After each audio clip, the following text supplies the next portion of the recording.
Hello hello students, good morning. आप सभी को हमारे इस प्लेटफॉर्म पे आरके स्टडी पॉइंट पे स्वागत है।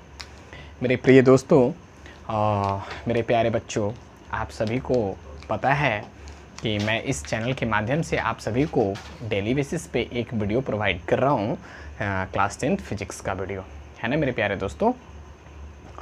यदि आप अभी तक हमारे प्रीवियस वीडियो को नहीं देखे हैं तो उस वीडियो को जाके देखिए। इलेक्ट्रिसिटी चैप्टर मैंने स्टार्ट किया था, काफ़ी बेसिक से मैंने पढ़ाना स्टार्ट किया था और अभी हम लोग जो पढ़ रहे हैं वह पढ़ रहे हैं क्या, रेजिस्टिविटी के बारे में पढ़ रहे थे दोस्तों, है ना। पिछले क्लास में हम लोग पढ़े थे कि factors affecting the resistance of a conductor, correct ना। ये चीज़ हम लोगों ने पिछले क्लास में पढ़ रखा है ऑलरेडी। तो इसके हम लोग देखे थे क्या कि there are four factors, correct ना। 4 फैक्टर्स है जो रेजिस्टेंस ऑफ ए कंडक्टर पे क्या करता है, वह बताओ, अफेक्ट करता है। First one is length of conductor, second one is area of cross section of the conductor, third one is nature of the material of the conductor, fourth one is temperature, है ना, temperature of a conductor. मेरे प्यारे दोस्तों, इसमें से हम लोगों ने 2 डिस्कस्ड कर चुका हूँ, नहीं, I have already discussed in the 2 points. First one is length of the conductor, है ना।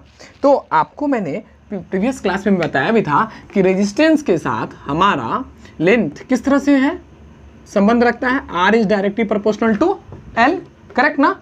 और क्रॉस सेक्शन एरिया के साथ क्या होता है, R is inversely proportional to, correct ना।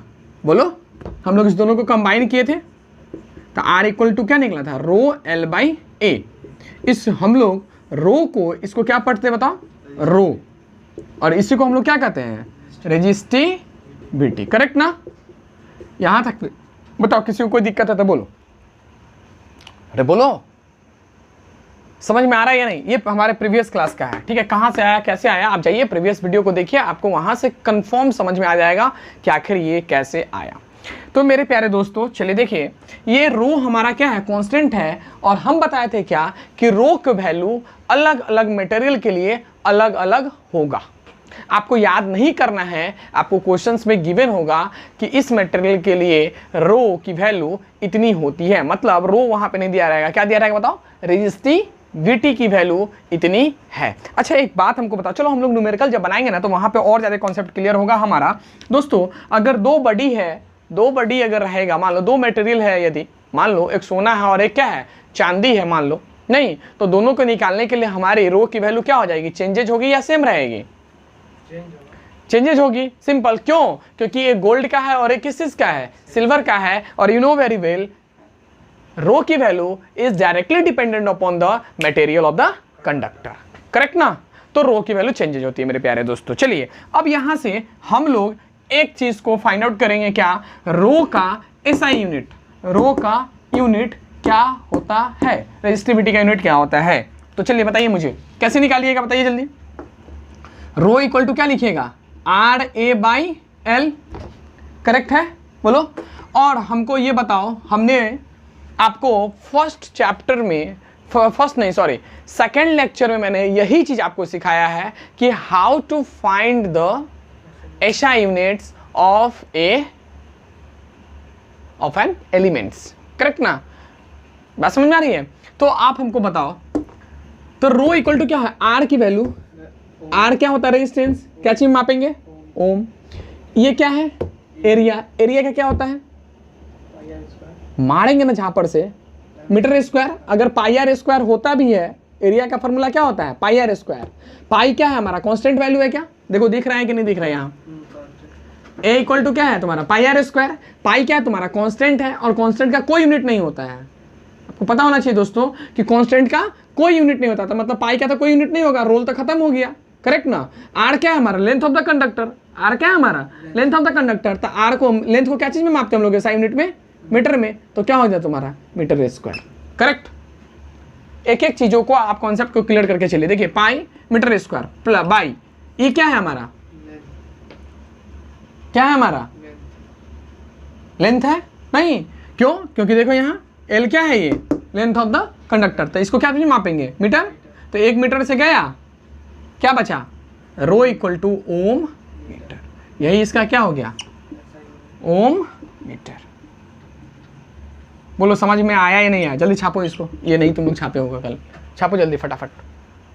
ए equal to pi R square लिख लो और बगल में लिख लो सिंस पाई इज कांस्टेंट, और you know very well if pi is constant then there is, बोलो, नो यूनिट ऑफ पाई का कोई यूनिट नहीं होगा, करेक्ट ना, छापो। समझ में आ रहा है, बताओ। तो देखो मेरे प्यारे दोस्तों, मैंने आपको कल हमने बताया भी था कि रेजिस्टिविटी क्या है, नहीं है, है ना, और उसके बाद हम लोग देखे भी थे कि थिकनेस, थीन वाले पेपर, ये सब चीज़ों को हम लोग देखे भी थे, थिन कंडक्टर में क्या होता है, थिक कंडक्टर में क्या होता है, इस चीज़ों को देखे थे। चलिए अब हमको एक बात आप ध्यान में रखिएगा कि resistivity doesn't depend upon the length of the conductor. अरे भाई समझ में आया कि नहीं आया, बोलो। मेरे कहने का मतलब क्या है दोस्तों, कि रेजिस्टिविटी आपका कंडक्टर के लेंथ पे डिपेंड नहीं करेगा, थिकनेस पे डिपेंड नहीं करेगा, ये किस चीज पे डिपेंड करेगा, मटेरियल ऑफ द कंडक्टर। बात बुझा रहा है, बोलिए, समझिए। Resistivity is totally depend upon the material of the conductor, it doesn't depend upon the क्या length of the conductor, thickness of the conductor. Clear है बात, क्लियर है ना। रेजिस्टिविटी के बारे में एग्जाम में क्वेश्चन आएगा, resistivity is depend upon the 1 2 3 4, पहला में रहेगा थिकनेस, दूसरा में रहेगा लेंथ, तीसरा में रहेगा बॉथ, और चौथा में रहेगा क्या, material of the conductor. Correct ना, तो क्या मारोगे तुम, material of the conductor. Mostly लेकर क्या मारेगा, both A and B, clear ना। लेकिन आप क्या मारोगे बताओ, resistivity is depend upon the materials of the conductor, so resistivity for each material resistivity will be change, correct ना। चलिए अब हमको एक बात आप बताइए, रेजिस्टिविटी के बारे में इतना चीज तो समझ लिए आप, बोलिए रेजिस्टिविटी का ऐसा यूनिट क्या हो गया, ओम मीटर हो गया। अच्छा देखो इसको हम लोग जो डिनोट करते हैं, पी नहीं लिखते हैं हम, बुआ देखो ये पी नहीं लिखते हैं, इसको कुछ हम इस तरह से लिख देते हैं, देखिए पी नहीं लिखते हैं, एक्चुअली में ये थोड़ा सा ऐसे रहता है, आप देख लीजिएगा अपने बुक में, देखिएगा जाके, ठीक है ना, वो ढंग से लिखा होगा। देखिए हम इस तरह से लिखते हैं, थोड़ा सा ना जो है ना 6 बनाइएगा ना, 6 जैसे ऐसे है ना, बस कर दीजिए इसको, ठीक है, समझ में आ रहा है। देख लेना बुक में यार, जिसको पेंटिंग में ज़्यादा मज़ा आता हो देख लेना, ठीक है। चलो ये रेजिस्टिविटी की कहानी थी। रेजिस्टिविटी समझ में आया नहीं आया बताओ मुझे, जल्दी बताओ। रेजिस्टिविटी क्या चीज़ पर डिपेंड करेगा बताओ, कंडक्टर पे। अब देखो होता क्या है ना, होता क्या है कि जैसे हम लोग रेजिस्टिविटी के बारे में जो पढ़ रहे हैं, ठीक है, तो एक पॉइंट है तुम्हारा, nichrome has very high resistivity. Nichrome का बहुत ज़्यादा रेजिस्टिविटी होता है, नाइक्रोम का बहुत ज़्यादा क्या होता है, रेजिस्टिविटी होता है। नाइक्रोम के तार लगा हुआ रहता है, देखते हो जब कोई बल्ब हो तो उसमें कौन सी का तार हम लोग प्रीफर करते हैं, नाइक्रोम का। Why this reason, because nichrome has a high resistivity, correct ना। इसका हाई रेजिस्टिविटी होता है और रेजिस्टेंस क्या होता है, हाई होता है। जब रेजिस्टेंस हाई होगा तो वोल्टेज ड्रॉप क्या होगा, वहाँ पे ज़्यादा होगा, करंट का कंजम्पशन क्या होगा, ज़्यादा होगा। जब करंट का कंजम्पशन ज़्यादा होगा तो बल्ब ज़्यादा ग्लो करेगा, करेक्ट ना। बात समझ में आ रही है। मेरे कहने का मतलब क्या है कि नाइक्रोम का रेजिस्टिविटी क्या होता है, हाई होता है, नहीं, और इसका रेजिस्टेंस भी क्या होता है, हाई होता है। मैंने यही बात आपको बताया, बात समझ आ रही है। देखो बात समझो, नाइक्रोम का तार के रूप में बल्ब में क्यों यूज किया जाता है, आपसे क्वेश्चन पूछेगा, नहीं समझ में आ रहा है, क्वेश्चन पूछेगा why nichrome is use in the CFL bulb, bulb कोई सा भी बल्ब नहीं, व्हाई दिस रीजन, क्यों बताओ, because of the nichrome has a high resistance, sorry high resistivity, due to which इसका रेजिस्टेंस क्या हो जाएगा, हाई हो जाएगा। रेजिस्टेंस जब हाई होगा तब वोल्टेज ड्रॉप क्या होगा, वहां पे ज्यादा होगा। अरे बोलो ना, समझो समझो समझो समझो। देखो गधो, देखो इधर, मान लो ये नाइक्रोम का तार है, ये और मान लो ये कॉपर का तार है, मान लो इसका रेजिस्टेंस 10 ओम, इसका रेजिस्टेंस 20 ओम, सॉरी इसका रेजिस्टेंस 5 ओम, करंट दोनों में फ्लो हो रहा है 5, वोल्टेज ड्रॉप किस में ज़्यादा होगा? 10 पचे 50 माइक्रो में। अब सुनो 50, यहाँ पे वोल्टेज कितना लग रहा है? 50। बोलो, तो इसका मतलब क्या हुआ कि यहाँ पे कंजम्पशन जो हुआ वोल्टेज का कितना हुआ? 50। तो बल्ब यहाँ पे ज़्यादा लाइट करेगा कि नहीं करेगा?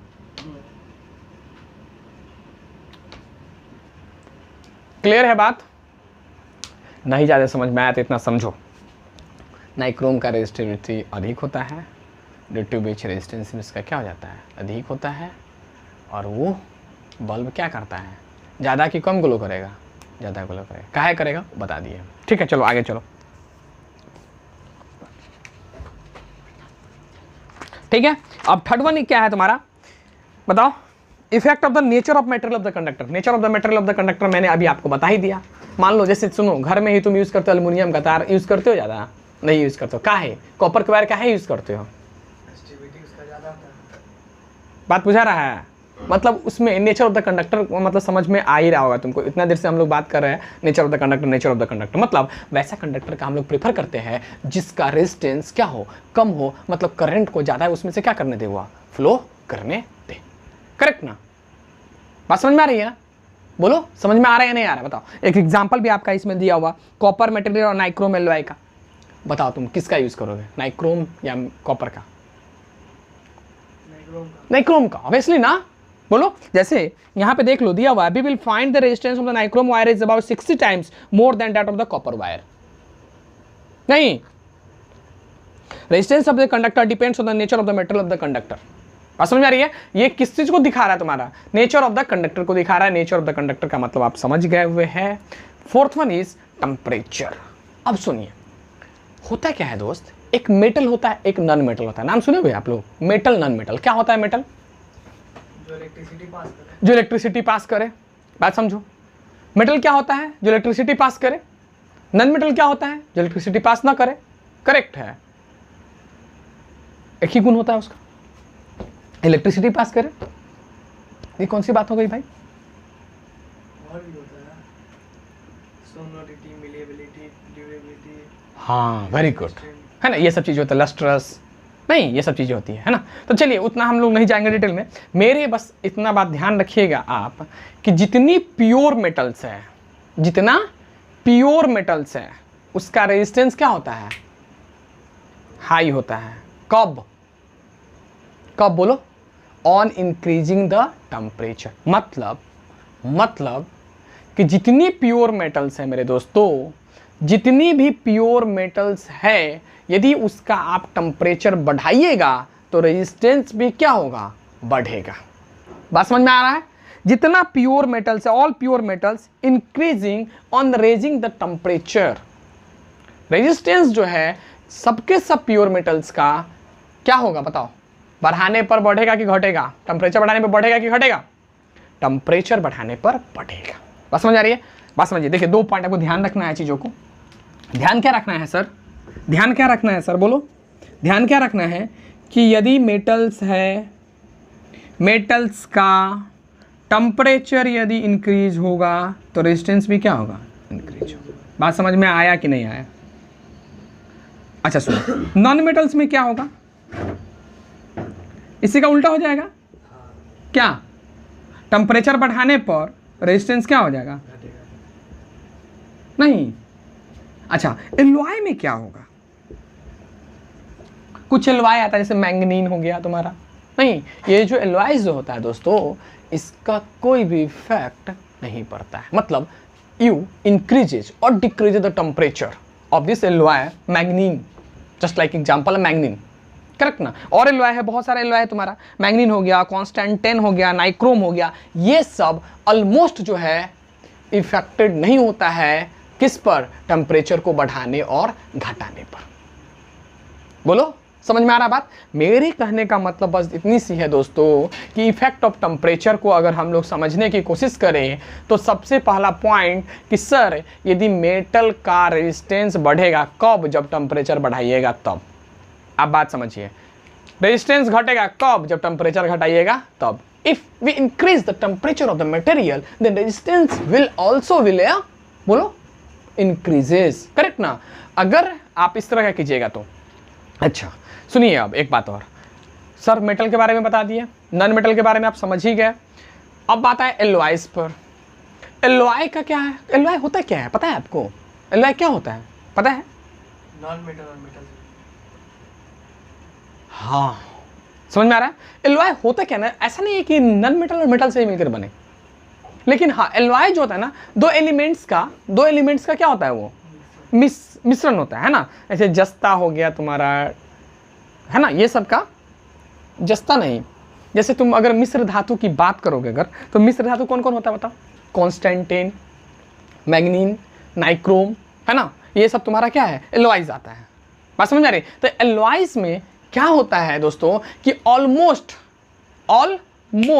है ना, ऑलमोस्ट बोलो ना क्या, टेम्परेचर बढ़ाने या घटाने पर there is no any effect, कोई इफेक्ट नहीं होता मेरे प्यारे दोस्तों।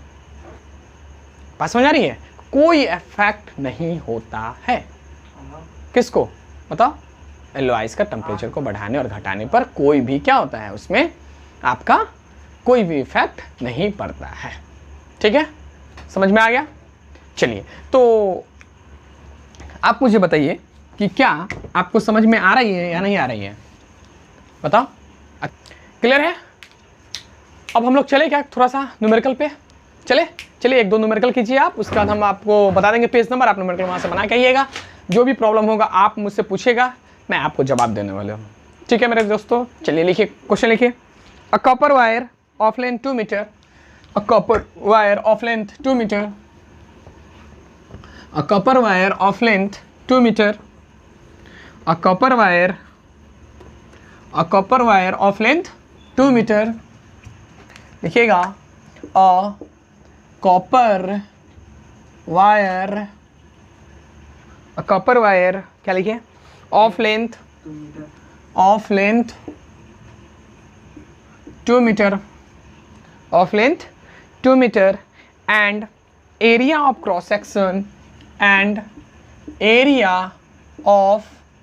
Cross section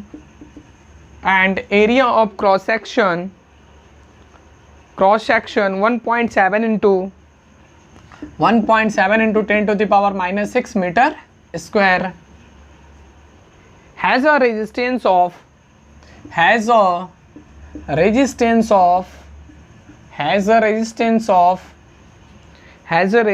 of 2 into 10 to the power minus 2 ohms, 2 into 10 to the power minus 2 ohms.